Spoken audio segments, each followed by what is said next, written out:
Hey friends, hi beautiful souls. Welcome back to the deep dive. I want to invite you to just take a moment right here with us. Let the noise fade out a bit. We are dedicating this deep dive to creating a genuinely safe space because we're tackling something, well, incredibly vulnerable and important today. Understanding the reality of mental health and specifically how we talk about our own internal wiring. Our mission today isn't just about summarizing information. It's really about changing the narrative, moving away from self-blame Mhm. and towards neurological understanding. We're here to stop apologizing for how our brains are built Yes. and maybe start recognizing the immense relief that comes from understanding the science behind the struggle. It's such necessary work Yeah. because the scale of this, it's just staggering, really. If you feel isolated listening to this, just look at the data. Mm-hmm. 1 in 5 adults is currently living with a mental health condition. 1 in 5. Yeah, it's a massive demographic, and yet the cultural norm is still to kind of minimize it, Yeah. to whisper mental health like it's some sort of character defect. And this systemic denial, it's forced millions of people to turn a very real, scientifically verifiable struggle into a source of deep personal shame. Shame, yeah. So our goal today, using the sources you provided, is really to slay that stigma, to replace the blame with biology. That's the core challenge, isn't it? And before we even dive into the mechanics, I just want to gently ask you, listening right now, have you ever felt that pressure, that need to keep a significant internal part of yourself hidden, just to feel functional or, acceptable in the world around you? Okay, so let's unpack this central myth, the one that causes so much unnecessary guilt. We have to directly confront this idea that suffering with a mental health condition means somehow a lack of personal grit or weakness. Absolutely. Yeah. And when we connect this to the bigger picture, the sheer scale confirms it. This is a human condition, not some individual failing. yeah. We're not talking about niche struggles here. The World Health Organization, their 2023 figures, stated depression alone affects 280 million people worldwide. 280 million. That number is just too large to be explained away by, like, a lack of motivation or personal resolve. And here's where it gets really interesting, I think. Because that perspective shift from weakness to wiring, it hinges entirely on understanding neurochemistry. It's a physical reality, Yeah. independent of choice. Mhm. We often talk about things like low serotonin or dopamine regulation issues or just different neural communication pathways, not about how hard you try.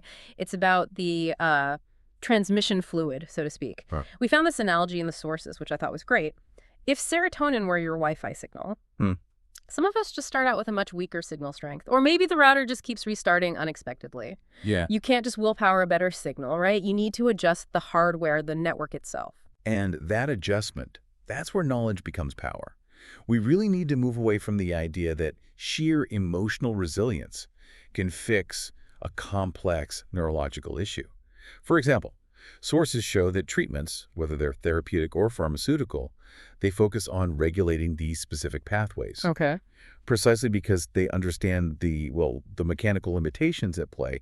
It's an intervention based on science, not some kind of moral judgment. That makes perfect sense because if you accept the starting point is the hardware, not the character, Exactly. the focus immediately shifts from why am I failing to, okay, how do I build a system that actually works with my unique hardware? And that leads us right into this expansive concept of neurodiversity. We absolutely must stop treating variations in brain function as, like, defects or broken machinery. They're essentially different operating systems. A Mac isn't broken because it handles files differently than a PC. Right. It's just an alternate build, maybe optimized for different functions. Yeah. Exactly. And when we apply that frame to experiences that are often pathologized, things like ADHD, autism, dyslexia, or chronic anxiety, we see the need for understanding, not fixing. These aren't just labels. They describe functionally different brains. Take ADHD, for instance.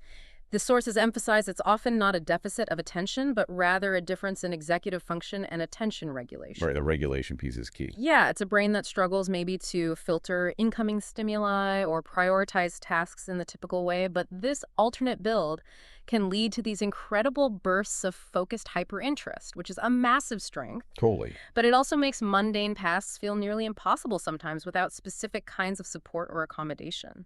And that differentiation is so important. When we understand the specific challenges inherent in that build, like maybe needing quiet spaces or clear visual organization or different sensory input, Yeah. we move away from blaming the individual for being disorganized or lazy, and we move toward providing the necessary support. Brain diversity, just like biological diversity, often leads to resilience and really innovative problem solving, but only when it's accommodated. I know so many listeners can relate to this core experience that was highlighted in the source material, that feeling of just tremendous relief. When you realize that the feelings of being perpetually lazy or starting 5 projects and leaving them all half finished or constantly struggling with time, that those weren't personal moral failures. Right. It was that moment someone realized, oh, wait, this is a different wiring. Yeah. That realization, it just changes the entire relationship you have with yourself, doesn't it? Mm. It can dissolve years of self-imposed shame almost instantly. Can you relate to that specific feeling? That self-blame finally being unburdened by a logical, neuroscientific explanation for your wiring. It's just so validating. And for those of you who appreciate the specific mechanics, let's get into the brain bite. The part that helps explain that relentless cycle of worry we can get stuck in. It's called the default mode network, or DMN. So the DMN is basically a network of interacting brain regions that becomes active when you're not focused on the external world, like when you're daydreaming or recalling memories or thinking about the future. Kind of the brain's idle mode. Sort of. Yeah. It's responsible for self-referential thought, that internal narrative. Its location, mainly involving the medial prefrontal cortex, makes it really central to how we process the idea of self. Okay, so we all have a DMN, but what happens when it becomes dysregulated?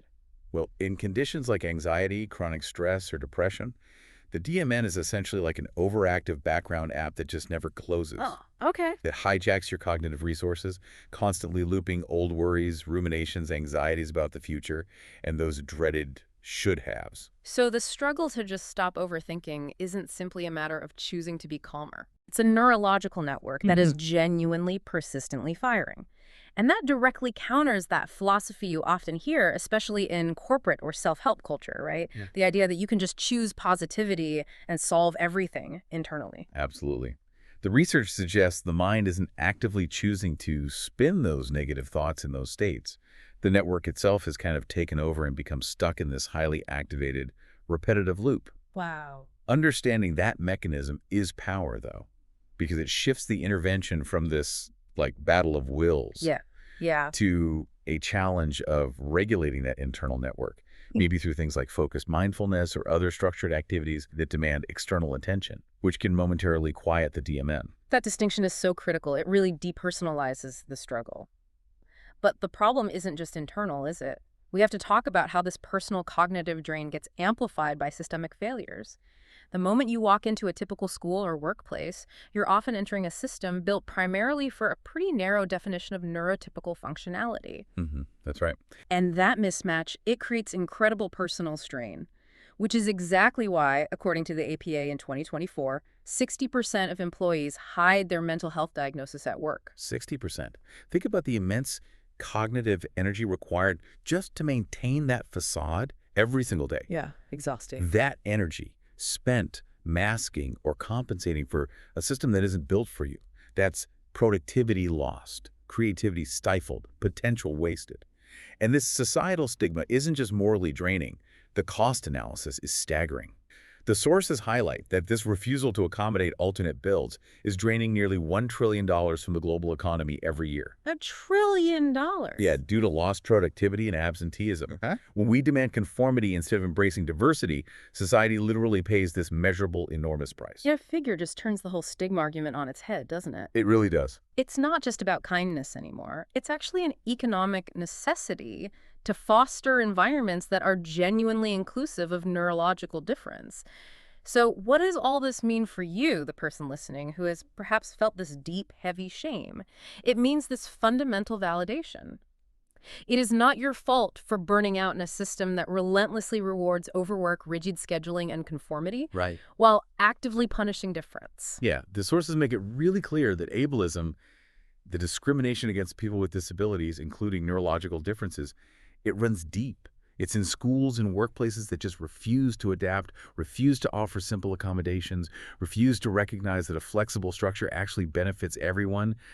The blame needs to shift squarely away from the individual's character and toward the systems that actively perpetuate this shame cycle. So as we gently synthesize everything we've discussed, the stats, the neurochemistry, the cost, the Yeah. systemic failures, I really hope you walk away with not just validation, but a sense of clarity. Your brain is uniquely, beautifully wired. It's not broken. Not at all. And maybe it's time to start advocating for what that unique build needs to truly thrive.